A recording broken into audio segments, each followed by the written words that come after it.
आखिरकार बुरी खबर आ ही गई। जनरल बिपिन रावत नहीं रहे। वे देश के पहले चीफ ऑफ डिफेंस स्टाफ यानी सीडीएस थे। तमिलनाडु के कुन्नूर में बुधवार दोपहर करीब 12:20 पर उनका हेलीकॉप्टर क्रैश हो गया। उसमें जनरल रावत की पत्नी मधुलिका रावत समेत सेना के 14 लोग सवार थे।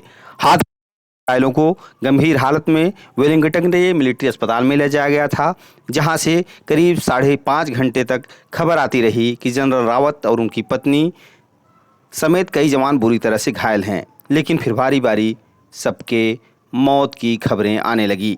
आखिर में शाम तक ये खबर आई कि जनरल रावत की पत्नी मधुलिका समेत सभी लोगों की मौत हो गई है। सीडीएस रावत के निधन पर प्रधानमंत्री नरेंद्र मोदी और रक्षा मंत्री राजनाथ सिंह ने गहरा दुख जताया है।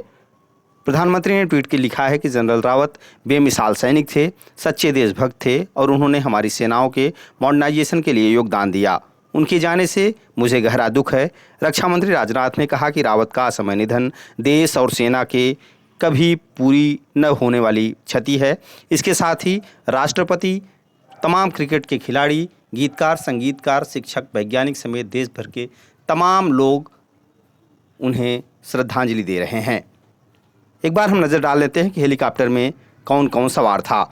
हादसे का शिकार हुए Mi-17 V5 हेलीकॉप्टर में जनरल रावत, उनकी पत्नी के अलावा 12 लोग और थे। इसके अलावा brigadier LS Lidder, lieutenant colonel Harjinder Singh, Naik Gursewak Singh, Naik Jitendra Kumar, lance Naik Vivek Kumar, lance Naik B Sai Teja और हवलदार सतपाल सवार थे। इसके अलावा 5 और लोगों के नाम भी हैं जो इसमें सवार थे। चश्मदीदों की बात कर लेते हैं। चश्मदीदों के मुताबिक हादसे से पहले बहुत तेज आवाज़ सुनाई दी। हेलीकॉप्टर पहले पेड़ों पर गिरा, इसके बाद उसमें आग लग गई। वो आग का गोला बन गया था। एक और चश्मदीद का कहना है कि उसने जलते हुए लोगों को हेलीकॉप्टर से बाहर गिरते हुए देखा। एक नज़र डाल लेते हैं बिपिन रावत के सफ़र पर। तीनों सेना के सर्वोच्च अधिकारी सीडीएस जनरल बिपिन रावत का करियर शुरू से ही सुनहरा रहा। उनके नाम पर इतने सम्मान हैं कि गिनने में लंबा वक्त लग जाएगा। करियर की शुरुआत की बात करें तो 16 दिसंबर 1978 को 11वीं गोरखा राइफल की 5वीं बटालियन में कमीशन हुए जनरल रावत उसी यूनिट में तैनात हुए जिसमें उनके पिता तैनात थे। जनरल रावत को काउंटर इमरजेंसी और हाई आल्टीट्यूड वारफेयर में महारत हासिल रहा और दशकों का तजुर्बा भी रहा। भारत चीन युद्ध के वक्त जनरल रावत ने मोर्चा संभाला था और बड़ी भूमिका निभाई। 1987 में सुमदोरोंग चू घाटी में एक झड़प के दौरान जनरल रावत की बटालियन को चीनी पीपुल्स लिबरेशन आर्मी के खिलाफ तैनात किया गया था। 1962 के युद्ध के बाद विवादित मैकमोहन रेखा पर यह गतिरोध पहला सैन्य टकराव था जिसमें रावत मोर्चा संभाल रहे थे। उन्होंने मेजर के रूप में उरी, जम्मू और कश्मीर में एक कंपनी की कमान संभाली। एक कर्नल के रूप में उन्होंने किबुथु में वास्तविक नियंत्रण रेखा के साथ पूर्वी सेक्टर में अपनी बटालियन 5वीं बटालियन 11 गोरखा राइफल्स की कमान संभाली। उनकी हाल की उपलब्धियों को देखें तो 17 दिसंबर 2016 को भारत सरकार ने 2 और वरिष्ठ लेफ्टिनेंट जनरल प्रवीण बख्शी और PM हारिज को पीछे छोड़ते हुए उन्हें 27वें थल सेनाध्यक्ष के रूप में नियुक्त किया।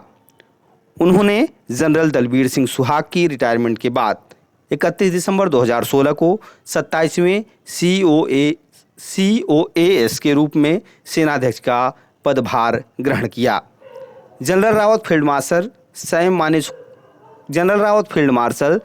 मानेकशॉ और जनरल दलबीर सिंह सुहाग के बाद गोरखा ब्रिगेड से थल सेनाध्यक्ष बनने वाले तीसरे अधिकारी रहे। 2019 में अमेरिकी की अपनी यात्रा पर जनरल रावत को यूनाइटेड स्टेट्स आर्मी कमांड और general staff college international hall of fame में शामिल किया गया था। वे नेपाली सेना के मानद जनरल भी रहे। भारतीय और नेपाली सेनाओं के बीच एक दूसरे के प्रमुखों को उनकी करीबी और विशेष सैन्य संबंधों को दर्शाने के लिए जनरल की मानद रैंक देने की परंपरा नहीं रही। तो मैं बता रहा था कि विशेष सैन्य संबंधों को दर्शाने के लिए जनरल की मानद रैंक देने की ही है। मोनोस्को कांगो का एक मिशन की कमान संभालते हुए जनरल रावत ने अपनी सर्वोच्च भूमिका निभाई। कांगो में तैनात के 2 सप्ताह के भीतर ब्रिगेड को पूर्व में एक बड़े हमले का सामना करना पड़ा। जिसने न केवल उत्तरी किवू बल्कि पूरे देश में स्थिरता के लिए खतरा पैदा कर दिया। जनरल रावत की कमान में ही उत्तर किवू ब्रिगेड को मजबूर किया गया। उनका व्यक्तिगत नेतृत्व, साहस और अनुभव ब्रिगेड को मिली सफलता के लिए महत्वपूर्ण थे। जून 2015 में मणिपुर में United liberation front of western south Asia से जुड़े उग्रवादियों के घातक हमले में 18 भारतीय सैनिक शहीद हो गए थे।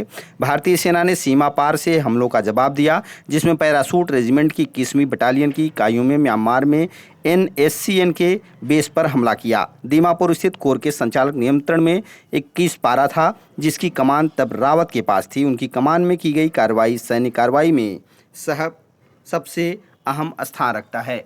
हालांकि देश ने एक वीर, बहुत ही बहादुर योद्धा को खो दिया है, जिसका अफसोस पूरे देश को आज बहुत ज़्यादा है। आज पूरा देश दुखी है एक ऐसे अपने सेना के बहादुर अफसर को खो करके। निश्चित तौर पे भारत को बहुत बड़ा झटका लगा है। ब्यूरो रिपोर्ट, रिपोर्ट वाला 24।